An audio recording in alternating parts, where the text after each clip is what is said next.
أما بعد فأعوذ بالله من الشيطان الرجيم بسم الله الرحمن الرحيم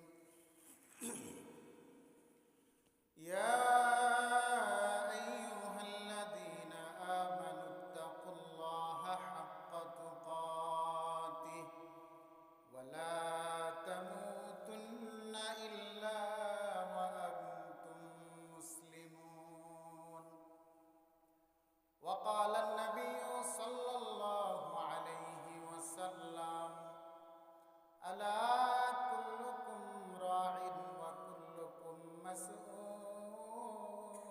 عن رعيته أو كما قال النبي عليه الصلاة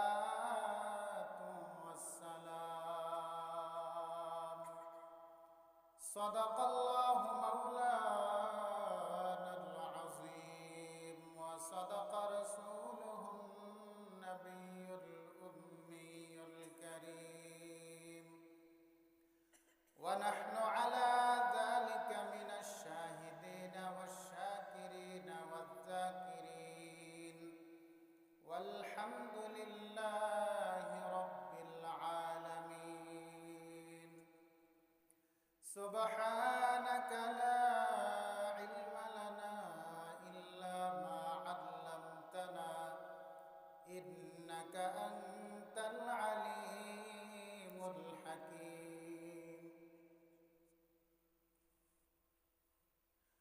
नगाह मुमिन से तो बदल जाती है तकदीर नगाह मुमिन से तो बदल जाती है तकदीर ये बंदा की कुव्वत नहीं कुदरत का इशारा ये बंदा की कुव्वत नहीं कुदरत का इशारा ऐ मर्द खरद तर्क मासी की जरूरत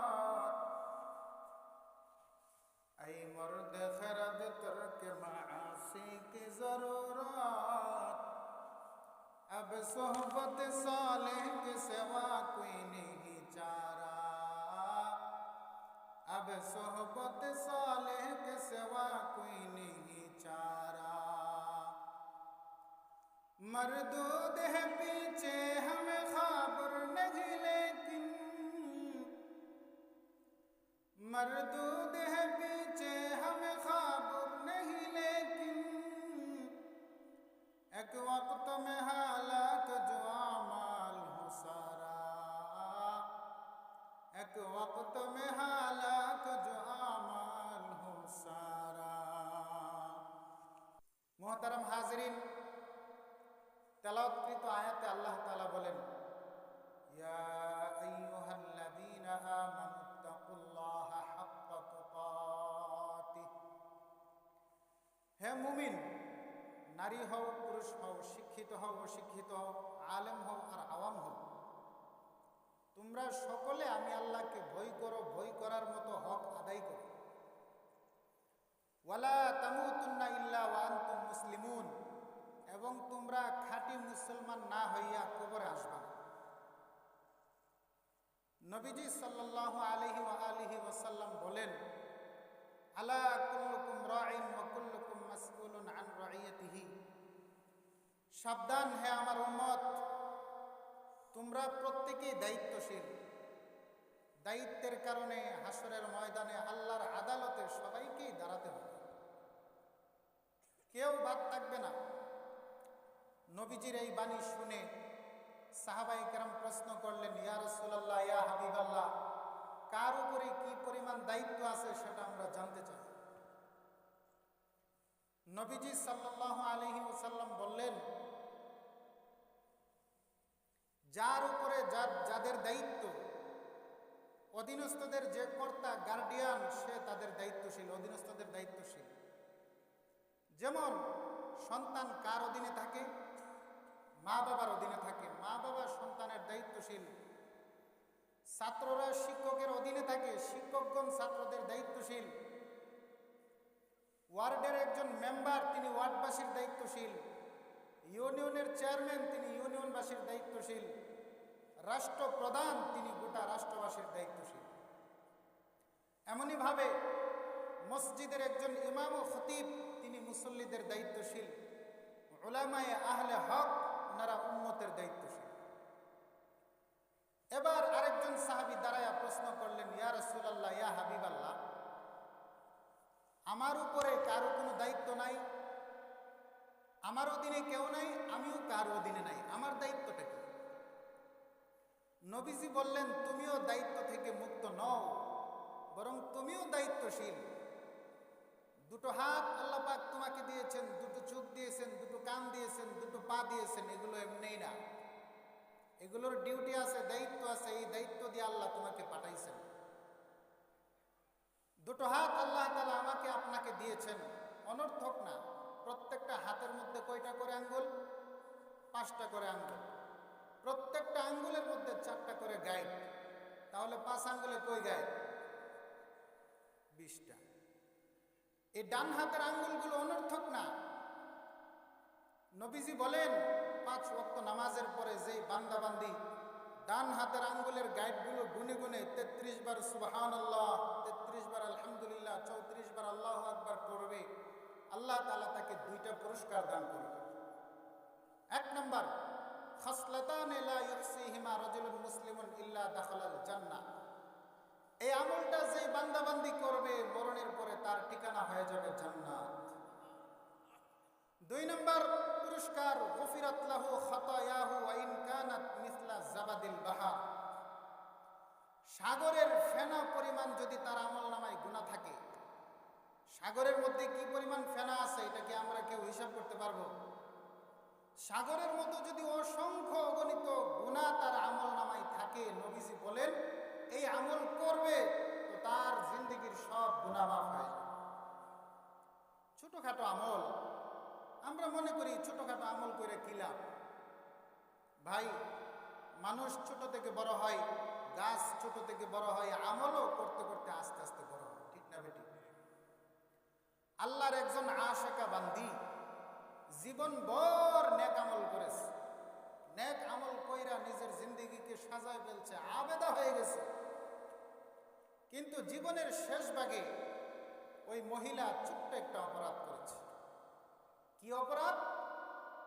নবীজি বলেন, ওই মহিলা একটা বিড়ালকে খাঁচায় আটকায় রাখছে, নিজেও খানা দেয় নাই, অন্য কোথাও গিয়ে খানা খাইবে সেই সুযোগও দেয় নাই।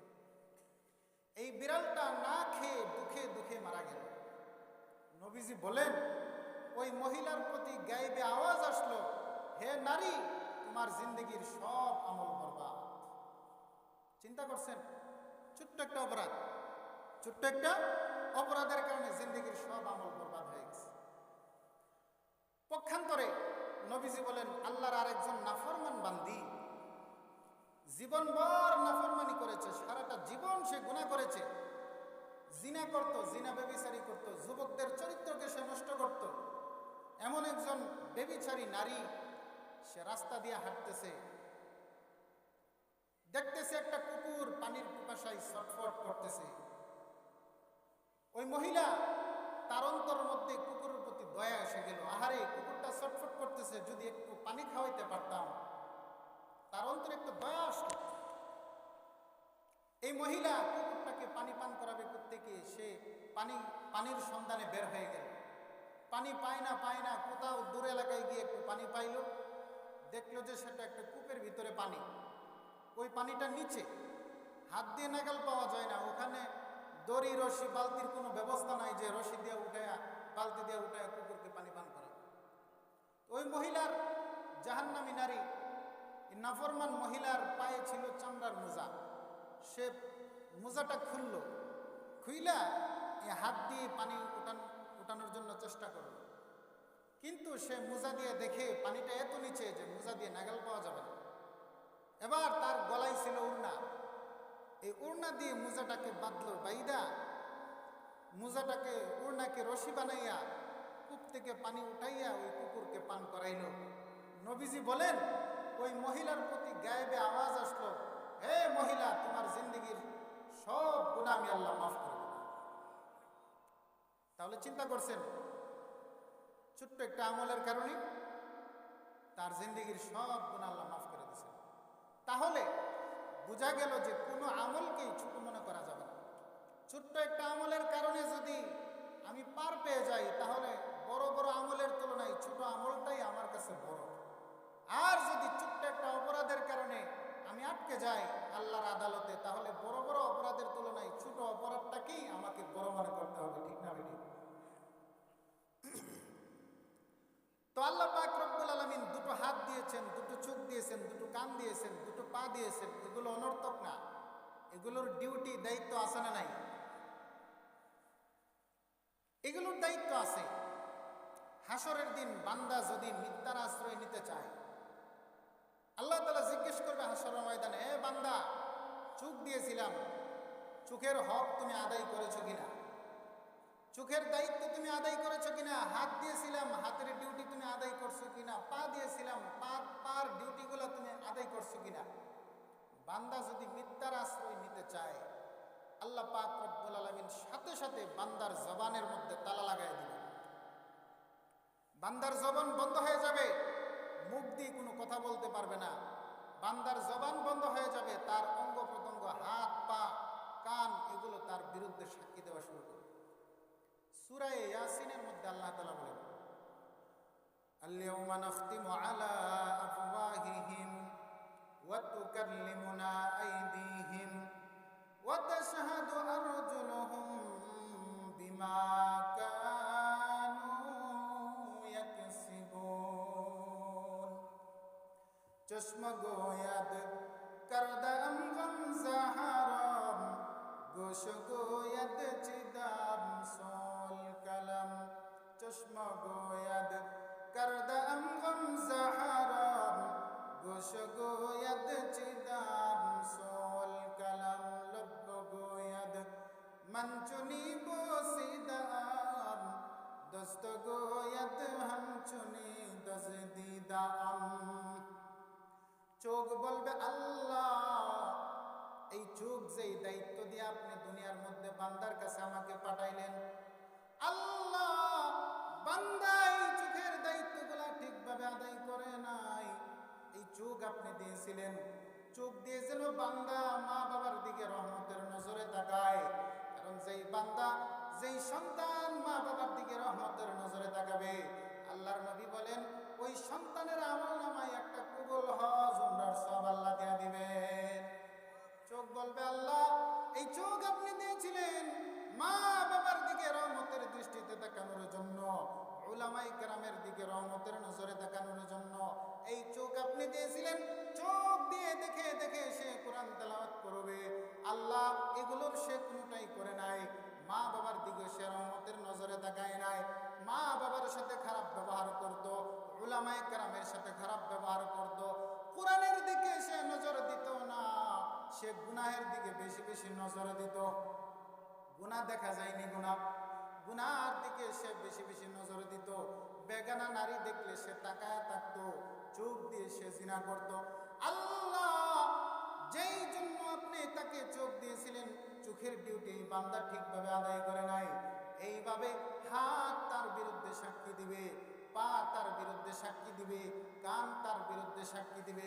কান বলবে, আল্লাহ, কান দিয়েছিলেন, এই কান দিয়ে সে কোরআনের তেলাওয়াত শুনবে, উলামায়ে কেরামের কথা শুনবে, মা বাবার কথা শুনবে। এই কান দিয়ে বান্দা তাফসিরুল কোরআন মাহফিল, কোরআনের তাফসির শুনবে। কিন্তু এই কান দিয়ে বান্দা কোরআন তেলাওয়াত শুনে নাই, মা বাবার কথা শুনে নাই, কোরআনের কথা শুনে নাই, উলামায়ে কেরামের কথা শুনে নাই। বরং এই কান দিয়ে বান্দা মানুষের গীবত শুনেছে, শিকায়াত শুনেছে, গান শুনেছে। ও যুবক, আজকে যুবক ভাইরা গান শুনে, ঠিক না বেটি? ঘুমের ঘরে যখন রাত্রে যায়, গভীর রাত্রে দরজা লক কইরা যুবক গান শুনতে থাকে, বিভিন্ন গান। যৌবনের প্র্যাকটিস করে অন্ধকার রুমের ভিতরে, ঠিক না বেটি? এ যুবক ভাই, আজকে তুমি গান শোনো, ঠিক আছে, তুমি গান শোনো। গান শুনতে শুনতে যখন তুমি ঘুমায় যাইবা, তোমার দুইটা পা আগায় দাও, পায়ে হাত রেখে বলতেছি, রে যুবক, আল্লাহর কসম করে বলতেছি, তুমি যখন রাতের বেলায় গান শুনতে থাকো, গান শোনা যখন তোমার শেষ হয়ে যাবে, সর্বশেষ যখন তোমার চোখে ঘুম চলে আসবে, ওই সময় তুমি নেটে চার্জ দিবা, কোরআন তিলাওয়াত, সুন্দর সুন্দর কোরআন তেলাওয়াত চলে আসবে, মক্কা মদিনার ইমামদের তেলাওয়াত চলে আসবে, ভালো ভালো কারীদের কোরআন তেলাওয়াত চলে আসবে। ওই তেলাওয়াতগুলো তুমি শুনতে থাকবা, শুনতে শুনতে যখন তোমার ঘুম এসে যাবে, তুমি ঘুমায়া যাইবা। যুবক, আল্লাহর কসম করে বলতেছি, 1 মাস যদি তুমি এটার উপর আমল করতে পারো, 1 মাস পরে তুমি বলবা, হুজুর, জীবনে আর কোনোদিন গান শুনবো না, কারণ কোরআন তেলাওয়াতের মতো এত মধুর আওয়াজ দুনিয়ার মধ্যে কোনো গানের আওয়াজ হইতে পারে না। এ কালামে জিন্দা কুরআনে হাকিম, হিকমতে উলায়া জালাসতু কদিম, জামিউল ইলম ফিল কুরআনে হাকিম, তাকাসারাত আনহু আফহামুর রিজালি, বখা কুরআন কালামুল্লাহ বশনু, কদিমাস্তি কদিমাস্তি নুইনু। এই জন্য আল্লাহ পাকের ভয় অন্তরের মধ্যে রাখার দরকার আছে না নাই? আল্লাহ পাক রব্বুল আলামিন বলেন, ইয়া আইয়ুহাল্লাযীনা আমানুত্তাকুল্লাহা হাক্কা তুকাতিহ, ও ঈমানদারেরা, আমি আল্লাহকে ভয় করো, ভয় করার মতো হক আদায় করে। আল্লাহ পাক রব্বুল আলামিন সমস্ত নবীদেরকে ভয় করার কথা বললেন, কোরআনের শুরুতেও ভয় করার কথা। আল্লাহ তাআলা কোরআন শুরু করলেন ভয়ের কথা দিয়ে, হুদাল লিল মুত্তাকিন। কোরআন হলো মুত্তাকিনদের জন্য হেদায়েত। কোরআনের সর্বশেষ আয়াত যেটা সর্বশেষ নাজিল হয়েছে, সেটার মধ্যে আল্লাহর ভয়ের কথা আছে না নাই?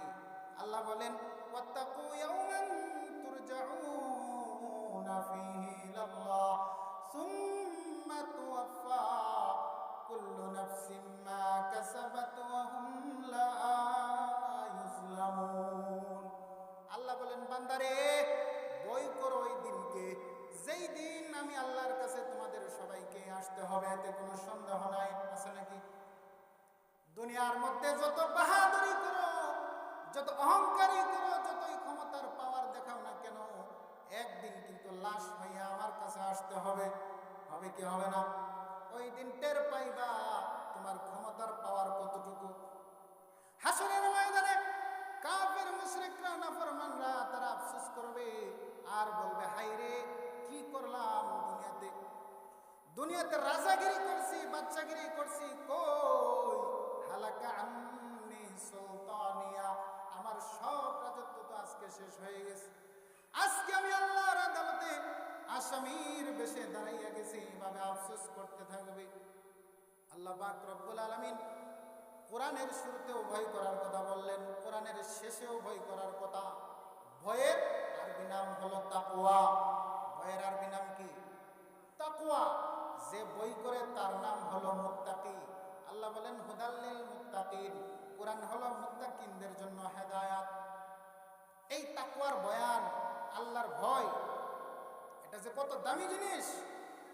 আল্লাহ তাআলা সমস্ত নবীদেরকে ভয় করার কথা বললেন। এমনকি আমার নবী, আপনার নবী, বিশ্ব নবী রাহমাতুল লিল আলামিন, এই নবীর জিন্দেগিতে কোনো গুনাহ আছে? আরে ভাই, আমার নবীর জীবনে কোনো গুনাহ আছে? আমার নবী বেগুনাহ, মাসুম, নিষ্পাপ।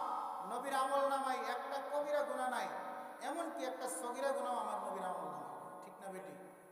এমন একজন নিষ্পাপ নবীকেও আল্লাহ তাআলা বলেন, ইয়া আইয়ুহান নাবিয়্যুত্তাকিল্লাহা ওয়া লা তুতি'ল কাফিরিন ওয়াল মুনাফিকিন। হে নবী, আপনি আমি আল্লাহকে ভয় করেন আর কাফের মুশরিকদের অনুসরণ করবেন না, কারণ যদি আপনি তাদের অনুসরণ করেন, আপনার জিন্দেগীর সব আমল বরবাদ হয়ে যাবে। এই তাকওয়া, আল্লাহর ভয়, এটা অনেক বড় দামি একটা সম্পদ। যেই বান্দা বান্দির অন্তরে তাকওয়া আছে, আল্লাহর ভয় আছে, তার দ্বারা জিন্দেগিতে কোনোদিন গুনাহ হইতে পারে। এই তাকওয়া আমাদের অর্জন করার দরকার আছে না নাই? তাকওয়া এটা এমন একটা সূক্ষ্ম বিষয়, এটা দেখা যায় না, ধরা যায় না, ছোঁয়া যায় না। আবার এই তাকওয়া, আল্লাহর ভয়, টাকার জায়গা হলো কোথায়? অন্তর না মাথা? অন্তর। এই কলব, তাকওয়া যেমন ধরা যায় না, ছোঁয়া যায় না, দেখা যায় না, অন্তরটাও ধরা যায় না, ছোঁয়া যায় না, দেখা যায় না। তাহলে এই যেটা দেখা যায় না, ধরা যায় না, ছোঁয়া যায় না, এমন জিনিসটাকে কিভাবে আপনি অর্জন করবেন? আবার কিভাবে এমন জায়গায় রাখবেন যেটাও দেখা যায় না, ধরা যায় না, ছোঁয়া যায় না? বলে এটাও যেই রাস্তা দিয়ে আপনি ঢুকাইবেন, এই তাকওয়াটা যেই রাস্তা দিয়ে অন্তরের মধ্যে ঢুকাইবেন, ওই রাস্তাটাও এমন সূক্ষ্ম যে এটাও দেখা যায় না, ধরা যায় না, ছোঁয়া যায় না। এই রাস্তাটার নাম হলো সোহবতে আহলুল্লাহ, আল্লাহওয়ালাদের সোহবত। এক জমানা সোহবতে বা আউলিয়া, বেহতর আজ 100 সালে তাআত বেরিয়া। এক জমানা সোহবতে বা আউলিয়া, বেহতর আজ 100 সালে তাআত বেরিয়া। আই বেরাদর দুর্বাশা ইয়ারে বদ, यार बद बद तरबुआद मारे बद तन हातुरा बर जाजनात, यार बद बर जाने मानत जनात, यार बद रत्तुरा सोये जहीब, यार ने को गिरताया बिनाइम। আল্লাহ ওয়ালাদের সোহবত আমাদের দরকার আছে না নাই? ও ভাইরা, যদি অন্তরের মধ্যে তাকওয়া ঢুকাইতে চান, যদি খাঁটি আল্লাহওয়ালা হইতে চান, যদি তাকওয়ার গুণে গুণান্বিত হইয়া একজন মুত্তাকি বান্দা হইয়া যদি কবরে যাইতে চান, আল্লাহওয়ালাদের সোহবত অবশ্যই লাগবে। আল্লাহওয়ালাদের সোহবত ছাড়া আপনার আমার অন্তরে তাকওয়া আসবে না। এই তাকওয়া গুণটা অর্জন করার জন্য আল্লাহওয়ালাদের সোহবতের দরকার আছে না নাই? কবি বলেন, এক সময় একটা মুহূর্ত আল্লাহওয়ালাদের সোহবতের কত দাম। বলে লক্ষ কোটি বছর বেরিয়া ইবাদত করলে যেই দাম, তার চাইতে এক মুহূর্ত আল্লাহওয়ালাদের সোহবতের বড় দাম। এজন্য আল্লাহ বলেন, ইয়া আইয়ুহাল্লাযীনা আমানুত্তাকুল্লাহা হাক্কা তুকাতিহ, ও ঈমানদারেরা, তোমরা বেশি বেশি করে আমি আল্লাহ তাআলাকে ভয় করো, আমাকে আমার হক আদায় করিয়া ভয় করো, ভয় করার মতো হক আদায় করে ভয় করো। এই আয়াত যখন নাজিল হয়ে গেছে, সাহাবায়ে কেরাম পেরেশান হয়ে গেছেন। কি পেরেশান? আল্লাহর রাসূলের দরবারে উপস্থিত হইয়া বলতেছে, ইয়া রাসূলুল্লাহ, ইয়া হাবিবাল্লাহ, আল্লাহ তাআলা তো অনেক বড়, আল্লাহর শান তো অনেক বড়, আল্লাহর বড়ত্ব অনুযায়ী, আল্লাহর শান অনুযায়ী আল্লাহকে ভয় করা এটা আমাদের কারো দ্বারা সম্ভব না। সম্ভব নাকি? আল্লাহর শান অনুযায়ী, আল্লাহর বড়ত্ব অনুযায়ী, আল্লাহর মাকাম, আল্লাহর অবস্থান অনুযায়ী আল্লাহকে ভয় করা এটা আমাদের কারো দ্বারা সম্ভব? আমাদের কারো দ্বারা সম্ভব না। সাহাবায়ে কেরাম পেরেশান হয়ে গেলেন। আল্লাহ পাক রব্বুল আলামিন সাথে সাথে জিবরাইল আমিনকে পাঠিয়ে দিলেন, ও জিবরাইল যাও, আমার নবীর সাহাবীদেরকে গিয়া তুমি সুসংবাদ শোনায়া দিয়ে আসো। ইত্তাকুল্লাহা মাসতাতাতুম ফাত্তাকুল্লাহা মাসতাতাতুম ওয়াসমাউ ওয়া আতিউ ওয়া আনফিকু খায়রাল লিআনফুসিকুম। আমি আল্লাহ তাআলাকে হক আদায় করে আমার শান অনুযায়ী আমাকে ভয় করার দরকার নাই। আমার হাবিবকে জানায় দিয়ে আসো, আমার বান্দারা যদি তারা তাদের সাধ্য মতো আমাকে ভয় করে এটাই যথেষ্ট হয়ে যাবে। আমার হক আদায় করে আমাকে ভয় করার দরকার নাই। প্রত্যেকটা বান্দা সে তার সাধ্য অনুযায়ী যেন আমাকে ভয় করে। বলেন সুবহানাল্লাহ। তাহলে সহজ হয়ে গেল না ব্যাপারটা? আল্লাহরে তো আল্লাহর শান অনুযায়ী ভয় করা সম্ভব না, কিন্তু আমি আমার সাধ্য অনুযায়ী তো ভয় করতে পারবো, এটা তো আমার দ্বারা সম্ভব নাকি? তাহলে বিষয়টা সহজ হইল কিনা?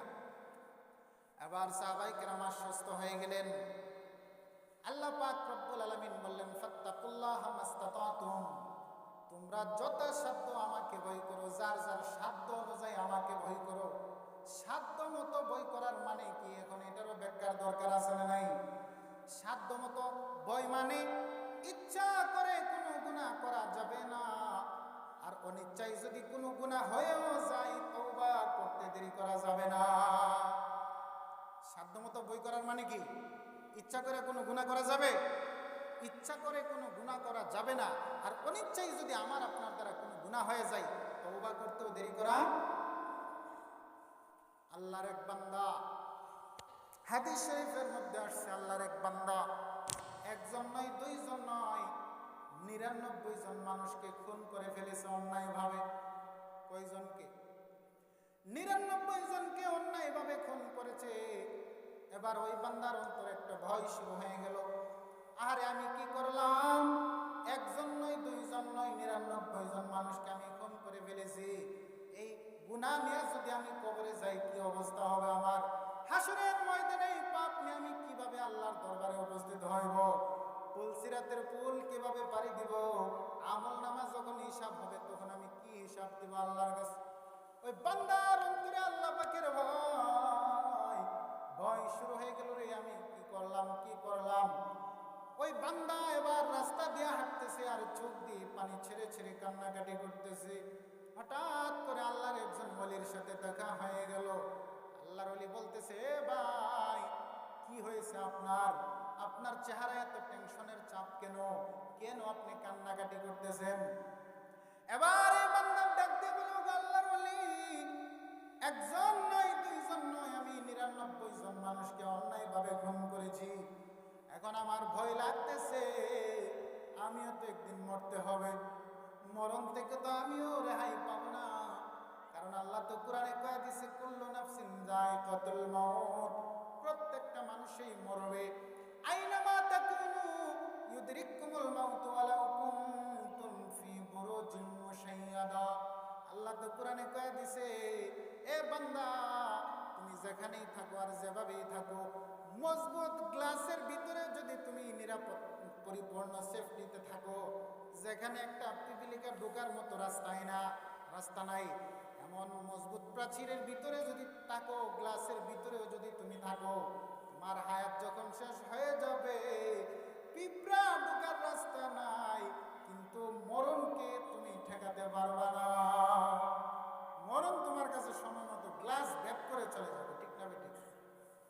এবার বান্দা বলতেছে, ও আল্লাহর ওলি, ৯৯টা খুন করেছি, আমার জন্য তওবার দরজা কি খোলা আছে নাকি? আল্লাহর ওলি ডাক দিয়ে বলে, বান্দা, এ পাপিষ্ঠ, ৯৯ জন মানুষকে তুই অন্যায়ভাবে খুন করছস, এখন আবার তওবার জন্য করতেছস না? তোর জন্য বুঝি তওবা আছে?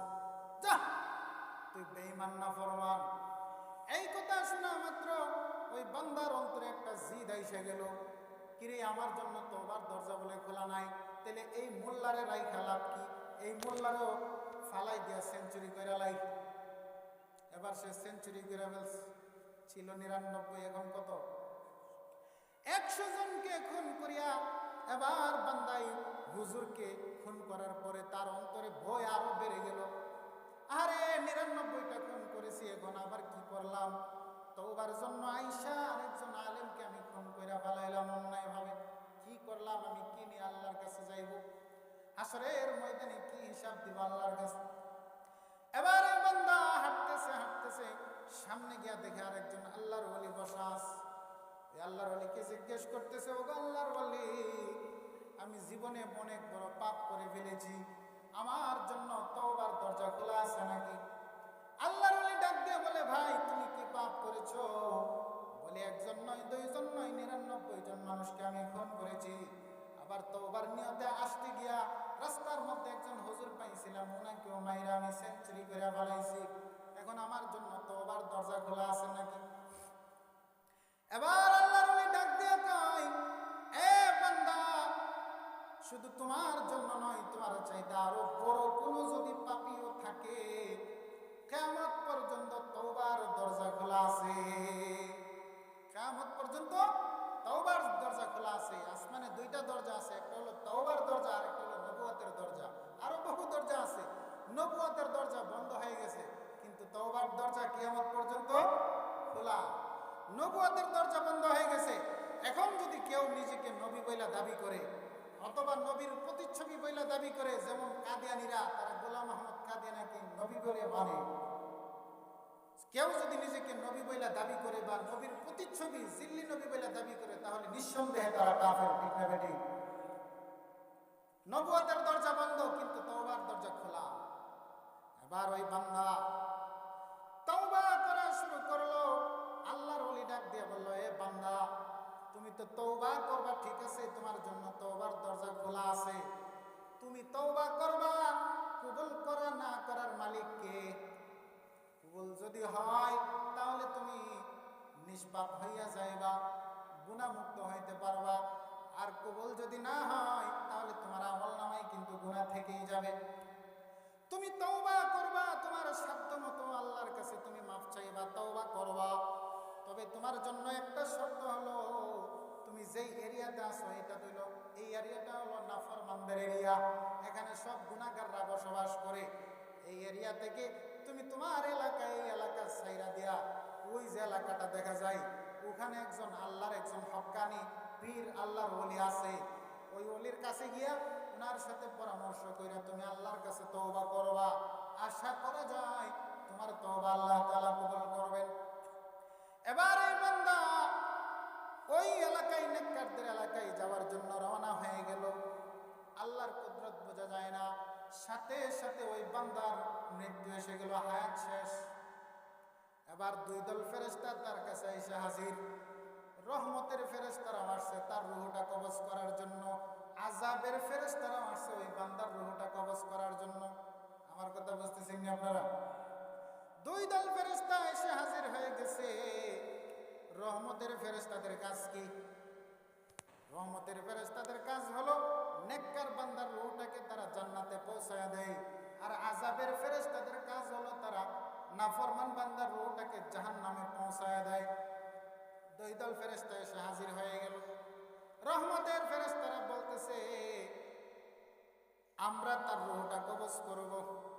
আযাবের ফেরেশতারা বলতেছে, না না, পারবেন না। বলে, কেন পারবো না? বলে, এই বান্দা তো তওবা করার নিয়তে বের হয়েছে, তার তওবা তো এখনো কমপ্লিট হয় নাই, সে তো এখনো নাফরমান রয়ে গেছে। অতএব আপনারা কেউ হাত দিবেন না, আমরা আযাবের ফেরেশতা, তার রূহটা আমরা জাহান্নামে পৌঁছায় দেব, নাউযুবিল্লাহ। এবার রহমতের ফেরেশতারা বলতেছে, না না, আপনারা তার রূহটাকে কবজ করতে পারবেন না। বলে, কেন? বলে, এই বান্দা সে তার সাধ্য অনুযায়ী চেষ্টা করেছে তওবা করার জন্য, মরণের আগে পাক পবিত্র হইয়া কবরে যাওয়ার জন্য সে চেষ্টা করেছে। চেষ্টা করার মালিক তো সে, পুরা করার মালিক কে? এই বান্দা যেহেতু সে তার চেষ্টা করেছে, অতএব আল্লাহ তাআলা তাকে মাফ করে দিয়েছেন। দুই দল ফেরেশতা, রহমতের ফেরেশতা এবং আযাবের ফেরেশতা ঝগড়া লেগে গেল, কে তার রূহটা কবজ করবে, কে তার রূহটাকে নেবে। কথা বুঝতেছেন না? এবার আল্লাহ পাক রব্বুল আলামিন জিবরাইল আমিনকে পাঠিয়ে দিলেন, হে জিবরাইল, যাও সুসংবাদ নিয়ে যাও। বলে, কি সুসংবাদ? বলে, জিবরাইল, গিয়া বলো আমার এই নাফরমান বান্দা সে তওবা করার নিয়তে বাড়ি থেকে বের হয়েছিল নেককারদের এলাকায় যাওয়ার জন্য, প্রতিমধ্যে তার রূহটা, তার হায়াত শেষ হয়ে গেছে। এখন তার লাশ থেকে ধইরা তার বাড়ি পর্যন্ত জায়গাটা মাপ দিতে হবে, এবং তার লাশ থেকে নিয়ে নেককারদের এলাকায় জায়গাটা মাইপা দেখো। যদি নেককারদের এলাকাটা কাছাকাছি হয়, তার লাশ থেকে যদি কাছাকাছি হয়, তাহলে তার রূহটা রহমতের ফেরেশতারা কবজ করবে। আর যদি নাফরমানদের এলাকার কাছাকাছি তার রূহটা, তার লাশটা পড়ে থাকে, তাহলে আযাবের ফেরেশতারা কবজ করবে। আল্লাহর কুদরত বুঝে যায় না। জিবরাইল আমিন আলাইহিস সালাতু ওয়াস সালাম আয়েশা মাপ দিলেন। মাপ দিয়া দেখে এই নাফরমান বান্দা 100 খুনি নাফরমান বান্দার লাশটা নেককারদের এলাকার কাছাকাছি। এবার রহমতের ফেরেশতারা তার রূহটা কবজা করে নিয়ে গেল। সুবহানাল্লাহ। তাহলে আল্লাহর ভয় যেই বান্দার অন্তরে থাকবে, যেই বান্দার অন্তরে আল্লাহর ভয় থাকবে, আল্লাহর ভয়ের অনেক বড় দাম। এই ভয়টা যার অর্জন হয়ে যাবে, পরিপূর্ণ অর্জন হয়ে যাবে, সে তো কামিয়াব। সে গুনাহমুক্ত অবস্থায় দুনিয়া থেকে যাইতে পারবে। কথা বলেন ঠিক না বেঠিক? আল্লাহ তাআলা প্রথমেই আমাদেরকে সবক দিলেন, ইয়া আইয়ুহাল্লাযীনা আমানুত্তাকুল্লাহা হাক্কা তুকাতিহ, হে ঈমানদারেরা, আমি আল্লাহকে ভয় করো, ভয় করার মতো হক আদায় করো। এরপরে তো সর্বশেষ আল্লাহ বললেনই, আমার হক আদায় করে ভয় করা লাগবে না, তোমরা তোমাদের সাধ্য অনুযায়ী আমাকে ভয় করো। আমরা আল্লাহকে ভয় করে চলবো তো ইনশাআল্লাহ। এরপরে আল্লাহ বলেন, ওয়ালা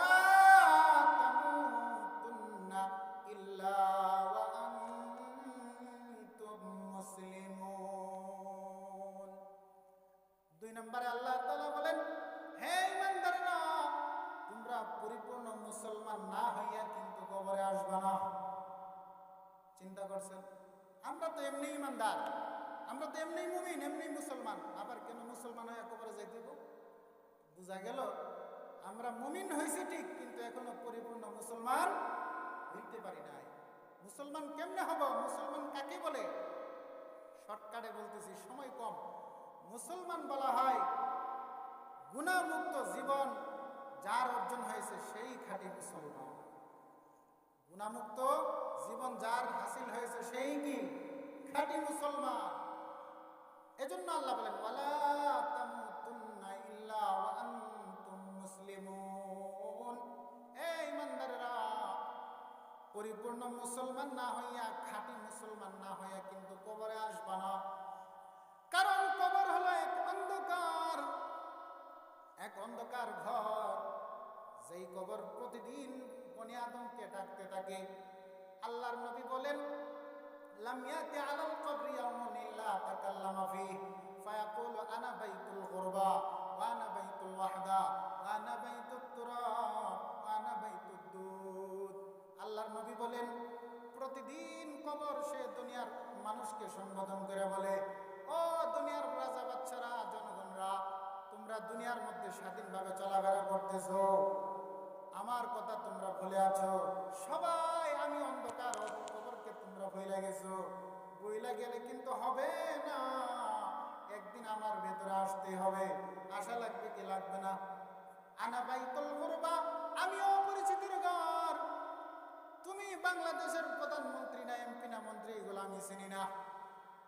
তুমি কি সেই আমেরিকার প্রেসিডেন্ট কিনা, এগুলো আমি চিনি না। তুমি কি বাংলাদেশের একজন সাধারণ ঠেলাওয়ালা, রিক্সাওয়ালা কিনা, সাধারণ জনগণ কিনা, এগুলো আমি বুঝি না। আমি বুঝি আমি একজন অপরিচিতের ঘর, তুমি অপরিচিত। যদি দুনিয়ার মধ্যে নেক আমল কইরা থাকো, তাহলে আমার থেকে তুমি ভালো আচরণ পাইবা। আর যদি গুনাহ নিয়ে আমার ভিতরে আসো, কবরে আসো, তাইলে আমার আচরণ কিন্তু তোমার সাথে ভালো হবে না। ঠিক না বেঠিক? এই যে দুনিয়াতে অহংকারী করে চলো, একদিন কিন্তু আসতে হবে আমার ভিতরে। আসলেই বুঝবা, টের পাইবা মজাটা কি। 60-70 বছরের হায়াত পায় এত লাফালাফি, এত অহংকার, এদিকে নাচ মারে, এদিকে ফাল মারে, কি ক্ষমতা! কয়েকদিনের ক্ষমতা পাইয়া কত বাহাদুরি! এগুলো থাকবে না। কবর বলে আমার কাছে আসতে হবে, আমার কাছে আসা ছাড়া উপায় নাই। তবে আমার কাছে যদি আসো, গুনাহমুক্ত অবস্থায় যদি আসতে পারো, খাঁটি মুসলমান হইয়া যদি আসতে পারো, আমার ভিতরে আসার পরে তোমার সুখের শুরু হবে, সুখ শান্তির শুরু হবে, এটার কোনোদিন শেষ হবে। এজন্য আল্লাহ বলেন, ওয়ালা তামুতুন্না ইল্লা ওয়া আনতুম মুসলিমুন। ও ঈমানদাররা, তোমরা খাঁটি মুসলমান না হইয়া কিন্তু কবরে আইসো না। খাঁটি মুসলমান মানে পবিত্র জীবন অর্জন করা। কি জীবন অর্জন করা? গুনাহমুক্ত জিন্দেগি না গুনাহযুক্ত জিন্দেগি? গুনাহমুক্ত জিন্দেগি অর্জন করা। গুনাহমুক্ত জিন্দেগি কিভাবে আমরা অর্জন করব? আমাদের জীবনের দুইটা ভাগ। কয়টা ভাগ? আমাদের জীবনের দুইটা দিক, দুইটা ভাগ। একটা হলো অতীতের জীবন, আর একটা হলো ভবিষ্যতের জীবন। অতীতের জীবন তো শেষ। আমার বয়স 30 বছরটা আমার অতীত হয়ে গেছে। সামনে যদি আল্লাহ আমাকে বাঁচায় রাখে, সেটা হবে আমার ভবিষ্যৎ। অতীতের জীবনে তো আমরা গুনাহ করেই ফেলেছি, নাকি করি নাই? কেউ বুকে হাত দিয়ে বলতে পারবে না আমার কোনো গুনাহ নাই, আমি নবীদের মতো মাসুম নিষ্পাপ? কেউ বলতে পারবে? কেউ বলতে পারবে না। অতীতের জীবনে তো আমরা গুনাহ করেই ফেলেছি। অতীতের জিন্দেগিটাকে গুনাহ মুক্ত করার জন্য একটা মেডিসিন, আবার ভবিষ্যতের জিন্দেগিতে গুনাহ না করার জন্য, গুনাহ মুক্ত থাকার জন্য আরেকটা মেডিসিন। দুই জীবনের জন্য দুইটা মেডিসিন আমাদের ব্যবহার করতে হবে। অতীতের জীবনে তো আমরা গুনাহ করেই ফেলেছি, সেটা থেকে যদি আমরা মুক্তি পাইতে চাই, গুনাহমুক্ত জীবন জিন্দেগি যদি আমরা অর্জন করতে চাই, অতীতের জিন্দেগির গুনাহ যদি আমরা মাফ করাইতে চাই, তাহলে এটার জন্য এক মেডিসিন। সেই মেডিসিনটার নাম হলো কান্নাওয়ালা তওবা। এই মেডিসিনের নাম কি? কান্নাওয়ালা তওবা। শুধু তওবা করলেই হবে না, চোখের পানি ছেড়ে আল্লাহর কাছে ভারাক্রান্ত হৃদয়ে, দুঃখিত মনে, ভাঙ্গা মন নিয়ে যখন আমরা আল্লাহর কাছে কাঁদবো, অতীতের গুনাহকে স্মরণ করে, আল্লাহ পাপ করেছি। বান্দার অভ্যাস পাপ করা, তোমার অভ্যাস হলো মাফ করা। আল্লাহ তুমি আমাকে মাফ করে দাও। এইভাবে যখন আমরা আল্লাহর কাছে খাঁটি দিলে, চোখের পানি ছেড়ে কান্নাওয়ালা তওবা করব, আল্লাহ পাক আমাদের অতীতের জিন্দগিটাকে গুনাহমুক্ত করে দিয়ে আমাদেরকে নিষ্পাপ বানাবে। আর ভবিষ্যতের জিন্দগিতে যাতে গুনাহ না হয়, সেটার জন্য আরেকটা মেডিসিন আমাদের ব্যবহার করা লাগবে। সেই মেডিসিনের নাম হলো তাকওয়া, আল্লাহর ভয়। এই আল্লাহর ভয় যেই বান্দার অন্তরে থাকবে, ভবিষ্যতের জিন্দগিতে তার গুনাহ হইতে পারে। অতীতের অতীতের জিন্দগির গুনাহ মাফ করার জন্য কি লাগবে বলেন? মেডিসিন, কান্নাওয়ালা তওবা। আর ভবিষ্যতের জিন্দগিতে যাতে গুনাহ না হয়, সেটার জন্য যেই মেডিসিনটা ব্যবহার করা লাগবে, সেটার নাম কি? তাকওয়া। আজকের বয়ান তো তাকওয়া নিয়েই চলতেছে, ঠিক না বেঠিক? এই তাকওয়া আমাদের অর্জন করা লাগবে। এই তাকওয়া যেই বান্দার অর্জন হয়ে যাবে, তাকওয়া হলো সবচেয়ে বড় সম্পদ। আল্লাহ বলেন, এই তাকওয়া নিয়ে আসো কবরে। তোমার কবরে আসতে দেরি, আমি আল্লাহ তোমার কবরটাকে জান্নাতের বাগান বানাইতে দেরি করব। আল্লাহর এক বান্দা, এমন কোন গুনাহ নাই যেই গুনাহ সেই জিন্দগিতে করে নাই। গুনাহ করতে করতে নিজের জিন্দগিটাকে ধ্বংস করে দিল। এবার তার অন্তরে ভয় এসে গেল, আরে কি করলাম জিন্দগিতে? কিভাবে আমি আল্লাহর কাছে হাসরের ময়দানে জবাবদিহিতার কাঠ করায় দাঁড়াবো? জিন্দগিতে যত গুনাহ করেছি, এই গুনাহ নিয়ে আমি কবরে যাইতে পারবো না। গুনাহ আমাকে মাফ করাইতেই হবে। সারাটা জীবন গুনাহ করে জিন্দগিটাকে ধ্বংস করে দিয়েছে। রাস্তা দিয়ে হাঁটতেছে, আল্লাহর একজন ওলির সাথে দেখা হয়ে গেছে। আল্লাহর ওলি বলতেছে, কেন তুমি কান্নাকাটি করো? বলে, হুজুর, এমন কোন গুনাহ নাই যে গুনাহ আমি জিন্দগিতে করি নাই। গুনাহ করতে করতে আমার অন্তরটাকে আমি কালো বানায় ফেলছি। এখন কি আমার জন্য গুনাহ মাফ করার কোন ব্যবস্থা আছে কিনা? আল্লাহর ওলি বললেন, হ্যাঁ, অবশ্যই তোমার জন্য গুনাহ মাফ করার ব্যবস্থা আছে। সেই ব্যবস্থাটা হলো তাওবা, দোয়া।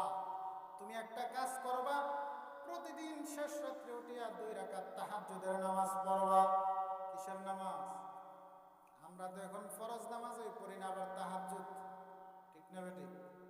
মুসলমান নামকে বসতে মুসলমান, আমরা নামে মাত্র মুসলমান। নামাজই তো আমরা পড়ি না, 5 ওয়াক্ত নামাজ তো পড়ি না। আর ফজরের সময় তো ইমাম আর মুয়াজ্জিন মুসল্লি, তৃতীয় আর কোনো মুসল্লি খুঁজে পাওয়া যায়, ঠিক না বেটি?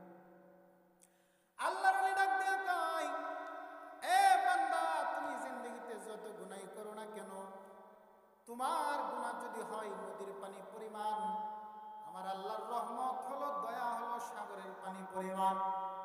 তোমার গুনাহ যদি হয় আকাশ পরিমাণ, আমার আল্লাহ পাক রব্বুল আলামিনের রহমত হলো 7 আসমান 7 জমিন পরিমাণ। তুমি জীবনে যত গুনাহই করেছো, এই সবগুলা থেকে তুমি তওবা করে নাও।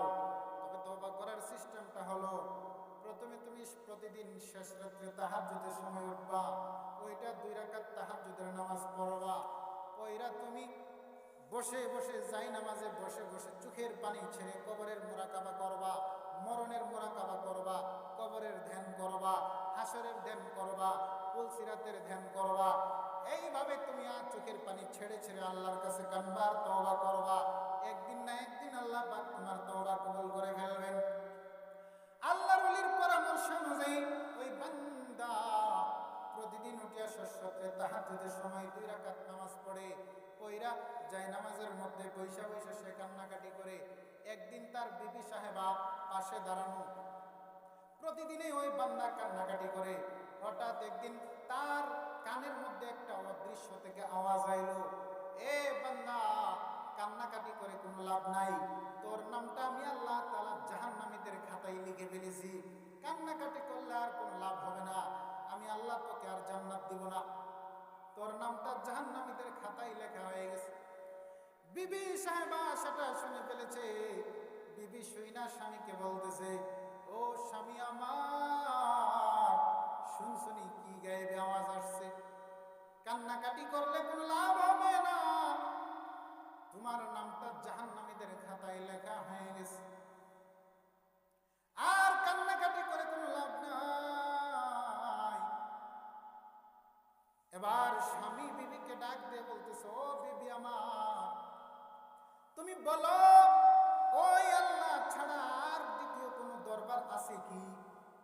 দরবারে আমি চোখের পানি ছাইরা কানবো আর তিনি আমাকে মাফ করবেন।